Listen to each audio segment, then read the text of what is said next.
Вот так Бахтияр Мусаев включает свет в своем доме в массиве Лавровое поле в Ялте, протягивая провод от автомобильного генератора.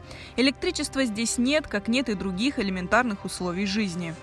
Ни света, ни воды, и постирать, это вечные тазики, свет, знаешь, если муж уехал на работу, то сложно подключить.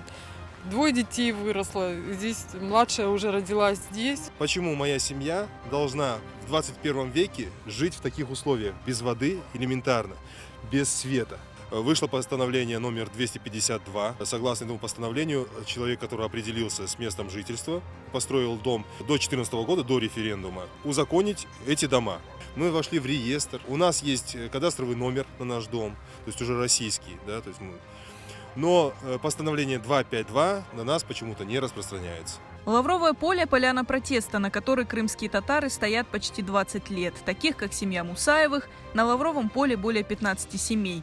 Это те, кто фактически здесь проживает. Всего же на поляне числится 130 семей. Бывшая действующая власть нам предложила эту поляну как альтернативную землю, чтобы мы освободили поляну протеста в районе поселка Коцевели. Мы перешли, начали обустраиваться, сдали все документы, отбили границы всех участков.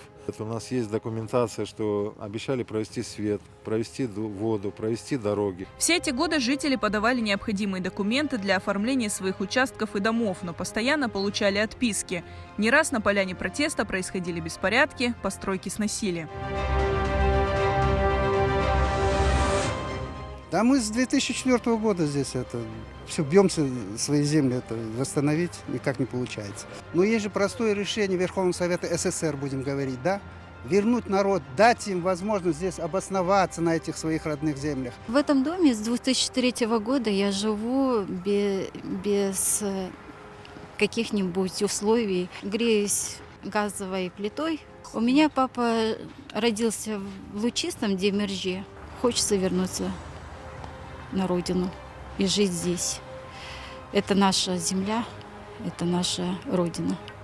Недавно над Лавровым полем возникла новая угроза. Местным жителям сообщили, что на эту землю имеет виды один из крупных гостиничных комплексов.